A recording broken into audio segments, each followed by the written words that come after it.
तो WhatsApp guys, Pranay है from tackle from behind. और एक काफी ज्यादा सैड न्यूज आ रही है सभी इंडियन फुटबॉल फैंस के लिए all the way from Kuala Lumpur Malaysia से, जो कि है मडेका कप, जो कि हमारा one of the most prestigious एक टाइम पे टूर्नामेंट होता था। और हमारी जो गोल्डन जनरेशन थी एक टाइम पर इसके रनर्स अप भी रहे हैं 1959 और 1964 में।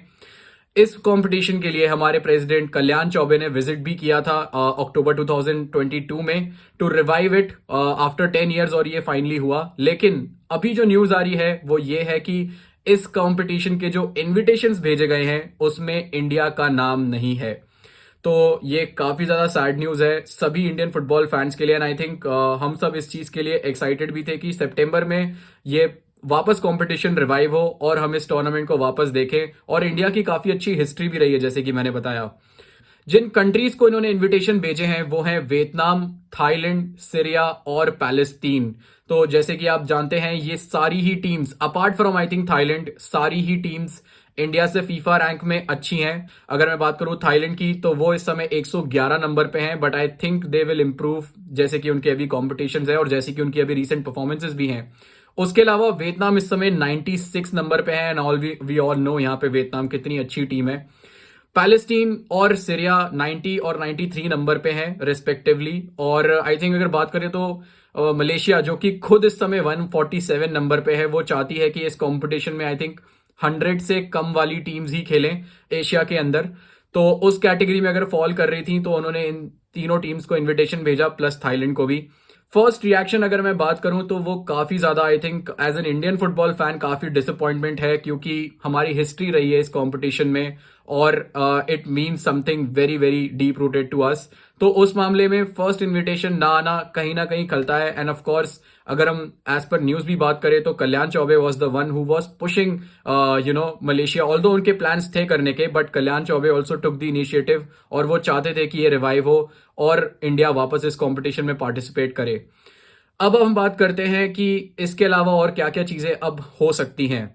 आई थिंक अभी भी अगर मैं एज पर न्यूज पढ़ूं तो ये अभी तक सिर्फ इनविटेशन ही भेजे गए हैं। जैसे कि अभी वैफ का भी अगर हम बात करें तो सेम, पहले कंट्रीज किसी भी कंपटीशन के इनवाइट्स भेजती हैं किसी दूसरी कंट्री को, उन कंट्रीज को एक्सेप्ट करना होता है, उसके बाद ही वो कंपटीशन में आगे खेल सकती हैं। तो उस मामले में अगर मैं बात करूं तो ये सारे इनवाइट्स अभी भेजे गए हैं ऑल दी कंट्रीज को। उसमें से अब देखते हैं इनमें से कौन कौन सी कंट्री पहले एक्सेप्ट करती है। आई थिंक जो भी इनवाइट्स भेजे गए हैं मोस्ट लाइकली सारी कंट्रीज एक्सेप्ट कर लेनी चाहिए। आई थिंक पैलेस्टीन या थाईलैंड अगर वो नहीं करती हैं तब एक चांस बन सकता है इंडिया का इस कंपटीशन में खेलने के लिए। एंड आई थिंक अगेन, जैसे कि मैं इस चीज पे पहले भी एम्फेसाइज करता हूं, अगर इंडियन फुटबॉल को और भी ज्यादा ग्रो करना है, क्योंकि हमारे पास एक साल का टाइम ही है एशिया कप खेलने का, उसके लिए हमें टॉप 100 टीम से खेलना पड़ेगा अभी फिलहाल एशिया में, क्योंकि सेम हम इन्हीं टीम्स के खिलाफ ड्रॉ हो सकते हैं एशिया कप में भी। तो एक काफी अच्छी हमारे लिए एज अ फ्रेंडली मैच हमारे लिए एक अच्छी प्रिपरेशन होगी सितंबर के टाइम पे, जो कि आई थिंक अक्टूबर नवंबर उसके 2-3 महीने बाद ही कप भी स्टार्ट हो जाएगा।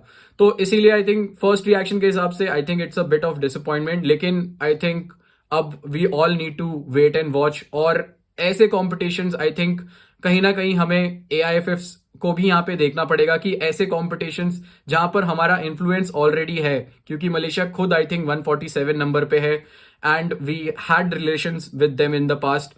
ऐसे कॉम्पिटिशन्स में तो हम ना मिस आउट करें, ऐसे कॉम्पिटिशन्स हम खेलें। We should be the first priority अगर हमें इन्वाइट देना चाहिए, वरना इतनी सारी जो भी मेहनत हम लोग कर रहे हैं, जो भी हम रोड मैप बना रहे हैं, जो भी हम विजन बना रहे हैं, वो कहीं ना कहीं खल जाएगी अगर हम ये सारे कॉम्पिटिशन्स में अगर नहीं खेलते। अब अगर अपने फाइनल थॉट्स के बारे में बात करूं तो आई थिंक जो हमारा इंडिया का इंटर कॉन्टिनेंटल कप है, आई थिंक उस पर थोड़ा सा हमें और ज्यादा फोकस करना पड़ेगा, जो कि आई थिंक जून में है। और उसमें हमें काफी ज्यादा अच्छी टीम्स को इनवाइट करना पड़ेगा। लेकिन लेकिन लेकिन उस पर अगेन एक चीज आती है कि अगर आपने अभी से ही अच्छी टीम्स को लॉक इन नहीं किया और वो जैसे कि बाकी सारी कंट्रीज अपने कंपटीशन में उनको इनवाइट कर रही हैं, तो इन सारे टीम्स के फिक्चर लॉक इन हो जाते हैं। अगर वो चीज नहीं होती तो फिर हमारे पास इंटर कॉन्टिनेंटल कप में टॉप 100 टीम्स हमारे पास नहीं बचेंगी खेलने के लिए, क्योंकि I think top 60 to 70 teams तो आना ही नहीं पसंद करेंगे इंडिया के साथ अभी खेलना इंटर कॉन्टिनेंटल कप में। और उसके अलावा जो बाकी की जो कंट्रीज हैं एशियन कंट्रीज, वो कहीं ना कहीं बिजी होंगी अदर प्रिपरेशंस में, और वो आई थिंक एक काफी बड़ा हर्डल हो सकता है इंडियन फुटबॉल के लिए। स्पेशली हमारी जो प्रिपरेशन है 2023 एशिया कप। आपके क्या थॉट्स हैं इस पूरे मैटर को लेके? Please do let us know in the comment section below. और जाने से पहले अगर आप चैनल पे नए हो तो please do hit the subscribe button, क्योंकि वो हमें मोटिवेट करता है ऐसी और वीडियोस बनाने के लिए। इसी के साथ this is me Pranay signing out. जय हिंद, जय भारत।